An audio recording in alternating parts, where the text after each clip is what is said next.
புரட்சியாளர் அம்பேத்கர் அவர்களின் விசாவுக்காக காத்திருந்தேன் பகுதியிலிருந்து அவரே குறிப்பிட்டிருந்த அவருடைய சொந்த அனுபவங்கள்.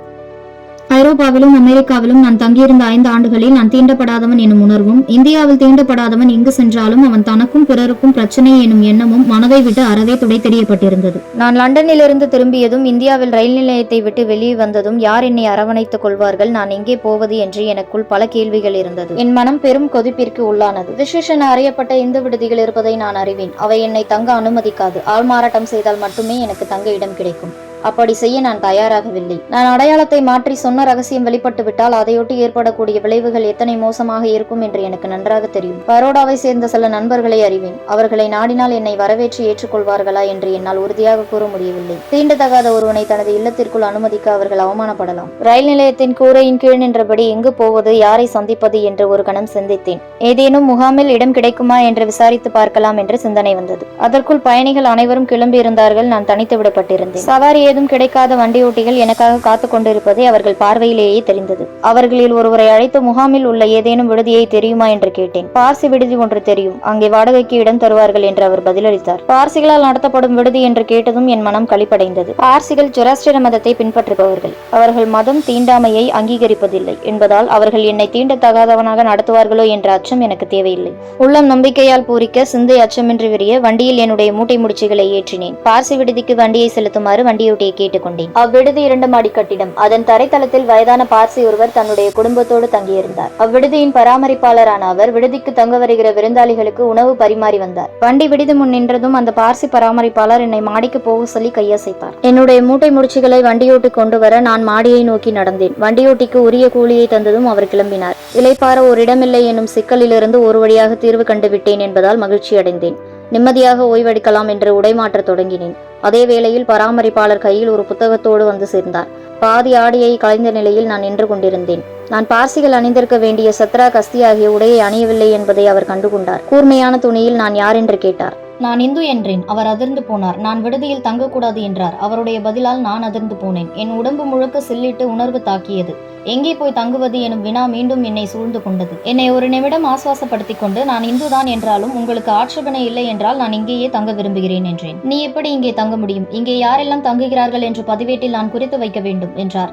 அவரின் இக்கட்டான நிலையை புரிந்து கொண்டேன். அந்த பதிவேட்டில் எழுதும் வண்ணம் ஒரு பார்சி பெயரை நான் தரித்துக் கொள்ள தயாராக இருப்பதை தெரிவித்தேன். நான் இங்கு தங்க எந்த ஆட்சேபனையும் இல்லை என்றால் நீங்கள் ஏன் கவலைப்பட வேண்டும்? உங்களுக்கு இழப்பதற்கு ஒன்றுமில்லை. நான் இங்கே தங்கினால் உங்களுக்கும் ஏதாவது வருமானம் கிடைக்கும் அல்லவா என்று கேட்டேன். அவரும் எனக்கு சாதகமாக இறங்கி வருவதை காண முடிந்தது. அநேகமாக வெகு நாட்களாக விருந்தினர் யாரும் வராமல் வாடி போயிருந்தவருக்கு என்னால் கிட்டும் சொற்ப பணத்தை விட்டுத்தர மனம் இருக்காது. தங்குவதற்கு ஒரு நாளைக்கு 1.5 ரூபாய் செலுத்துவதோடு என்னை பார்சியாக பதிந்து கொள்ள வேண்டும் என்கின்ற நிபந்தனையோடு தங்க வைக்க ஒப்புக்கொண்டார். ஒரு வழியாக பிரச்சனை தீர்ந்தது என்று அளவில்லாத மகிழ்ச்சி அடைந்தேன். ஆனால் என்னுடைய மகிழ்ச்சி சீக்கிரம் வற்றிவிடும் என்று எனக்கு தெரியாது. அந்த விடுதியை விட்டு நான் எப்படி வெளியேற்றப்பட்டேன் எனும் துயரம் மிக்க முடிவை சொல்வதற்கு முன்பு விடுதியில் தங்கிய குறைந்த காலத்தில் எப்படி நேரத்தை கழித்தேன் என்பதை குறித்து சொல்ல வேண்டும். விடுதியின் முதல் மாடியில் ஒரு சிறு படுக்கை அறை இருந்தது. அதையொட்டி ஒரு தண்ணீர் குழாயுடன் கூடிய சிறு குளியல் அறையும் இருந்தது. மீதமிருந்த இடம் பெரிய கூடமாக இருந்தது. நான் தங்கியிருந்த போது அந்த பெரிய கூடத்தில் குப்பை கூளங்கள், பலகைகள், இருக்கைகள், உடைந்த நாற்காலிகள் முதலிய எல்லாவற்றையும் கொட்டி நிரப்பியிருப்பார்கள். இத்தனையும் சுற்றி வளைத்துக் கொள்ள இவற்றுக்கு இடையே ஒற்றையாளாக நான் தனித்து வாழ்ந்தேன்.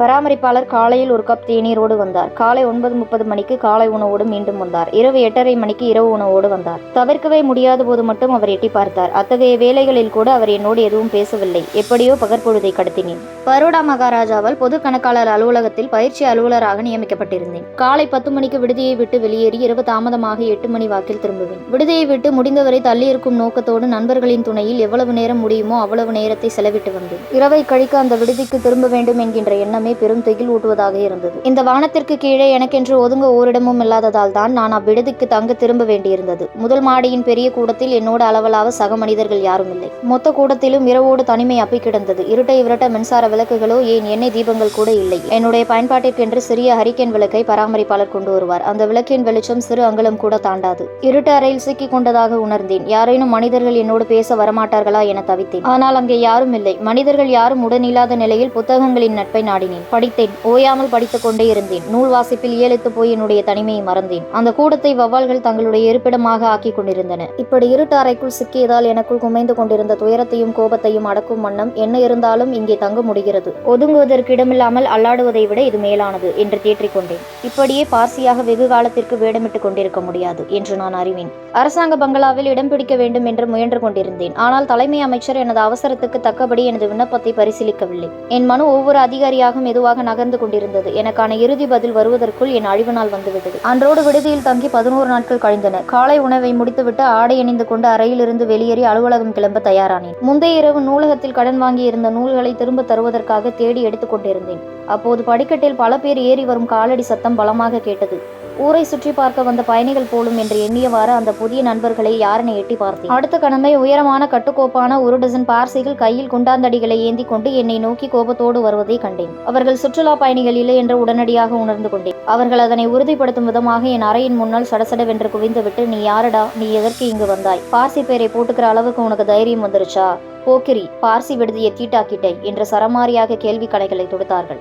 நான் அமைதியாக நின்றேன். என்னால் எந்த கேள்விக்கும் பதில் சொல்ல இயலவில்லை. ஆள்மாறாட்ட நாடகத்தை இனிமேலும் தொடர முடியாது. நான் செய்தது மோசடி வேலை. அதை அவர்கள் கண்டுபிடித்து விட்டார்கள். நான் பார்சி என்று அதுவரை ஆடிக்கொண்டிருந்த ஆள்மாறாட்ட ஆட்டத்தை தொடர்ந்திருந்தால் சினமும் வெறியும் கொண்ட பார்சி கும்பல் என்னை அடித்து துவைத்திருக்கும். கொஞ்சம் தவறினால் சாகடிக்கவும் கூடும் என்பது உறுதி.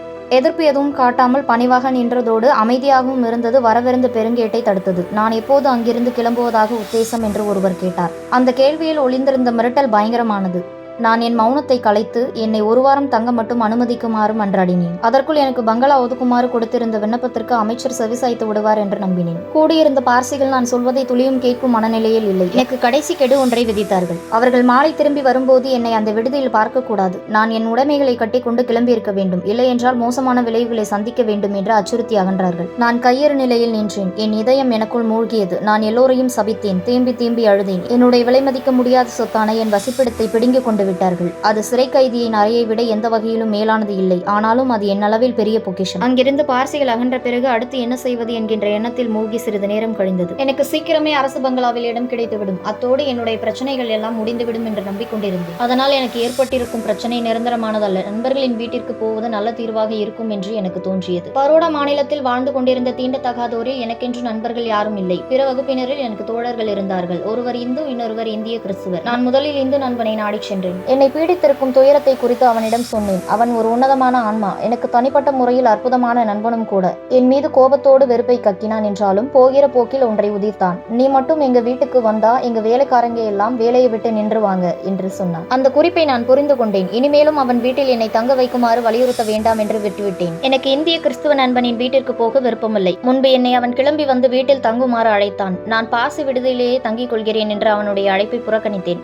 அவனுடைய பண்பு நலன்கள் எனக்கு ஓப்பானதாக இல்லை என்பதே அதற்கு காரணம். இப்போது அங்கே போனால் கண்டிப்பாக அவமானம் தான் கிட்டும். ஆகவே அலுவலகத்திற்கு சென்றேன். ஆனால் தங்க ஒரு வீடு கிடைக்கக்கூடிய வாய்ப்பை கைவிட என்னால் முடியவில்லை. ஒரு நண்பனிடம் கலந்து பேசிவிட்டு கிறிஸ்துவ நண்பனிடமே நான் அவனது வீட்டில் தங்கிக் கொள்ளலாமா என கேட்க முடிவெடுத்தேன். அவனிடம் கேட்டபோது அடுத்த நாள் பரோடாவிலிருந்து அவன் மனைவி வருவதாகவும் அவளிடம் கேட்டு சொல்வதாகவும் பதில் தந்தான். அது மிக தந்திரமான பதில் என்று எனக்கு பிறகுதான் தெரிந்தது. அந்த நண்பனும் அவன் மனைவியும் பிராமண சாதியை சேர்ந்தவர்கள். கிறிஸ்துவத்திற்கு மதம் மாறிய பின்பு கணவன் தாராள மனப்பான்மை மிக்கவனாக மாறினாலும் மனைவி பழமையில் ஊறி போயிருந்தாள். ஒரு தீண்டத்தகாதவனை வீட்டில் தங்க வைக்க ஒப்புக்கொண்டிருக்க மாட்டாள். என்னுடைய கடைசி நம்பிக்கை கீற்றும் அணைந்து போனது. அந்த கிறிஸ்துவ நண்பனின் இல்லத்தை விட்டு கிளம்பிய போது மாலை 4 மணி இருக்கும். எங்கே போவது என்னும் மிகப்பெரிய கேள்வி என் முன் எழுந்து நின்றது. நான் விடுதியை விட்டு வெளியேற வேண்டும். என்னை அரவணைத்துக் கொள்ள ஒரு நண்பனும் இல்லை.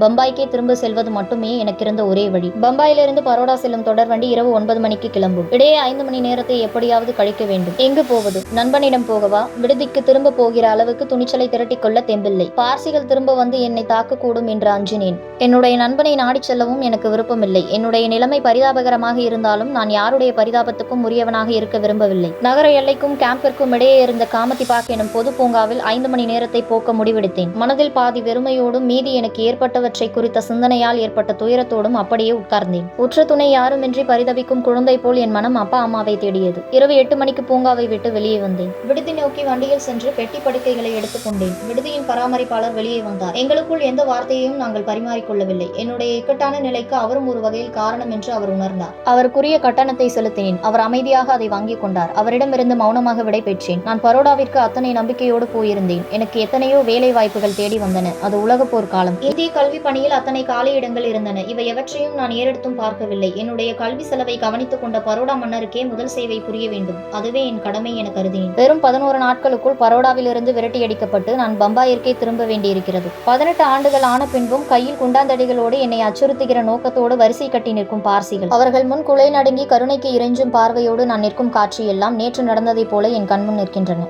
இப்போது கூட அப்படியே துல்லியமாக அன்று நடந்தவற்றை நினைவு கூற இயலும். அந்நிகழ்ச்சியை கண்களில் நீர் வராமல் எண்ணி பார்க்க முடிவதே இல்லை. அன்றுதான் முதன்முறையாக இந்துவிற்கு தீண்டப்படாதவனாக இருப்பவன் பார்சிக்கும் தீண்டப்படாதவனே என்று கண்டுகொண்டேன்.